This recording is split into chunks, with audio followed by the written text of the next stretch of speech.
Here are two ways to share a document without risking corruption of the field codes that EndNote uses to manage your citations and bibliography in Word. If you prefer to have your citations formatted instantly as you write, which is the default setting, you may wish to exercise some extra caution when sending the document to a supervisor, editor, or collaborator.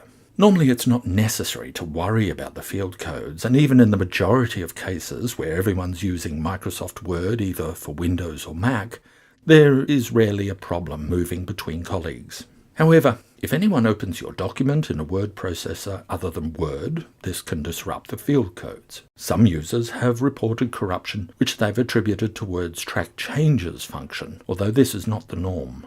And some of your colleagues may not understand the sensitivity of the field codes and the need to use EndNote's editing tool. With this vulnerability in mind, you might decide to avoid sharing documents with the field codes present. The following shows two of the safest ways to manage your documents when sharing with others. The first is to use only the unformatted citations, and the second is to convert the draft to plain text. The most convenient is to use the unformatted citation method, since you can quickly process any suggested changes and reformat the document. But this requires cooperation from your colleagues.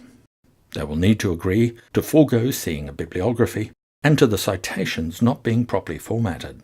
The curly brackets and the text within them are not field codes, so even if these are accidentally altered, this will not cause a major problem when reformatting later. The curly brackets will need to remain in this draft so that EndNote will be able to identify them later when reformatting. If your supervisor, editor, or collaborator is prepared to accept the presence of these unformatted citations, this would be a very good and safe way to share your document.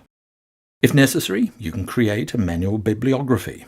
This method converts the draft to plain text. This process is done through the tool option Convert to Plain Text in the EndNote toolbar, and might be preferred for the later stages of the drafting of your paper or thesis, as it allows your supervisor or editor to see the fully formatted document. While the process of converting to plain text is normally performed just before the final submission, it can be done at any time, so long as you use the plain text version only as a temporary draft. The disadvantage of sending this version of the draft is that any changes suggested will need to be manually copied into the original document, in which EndNote's field codes are still running.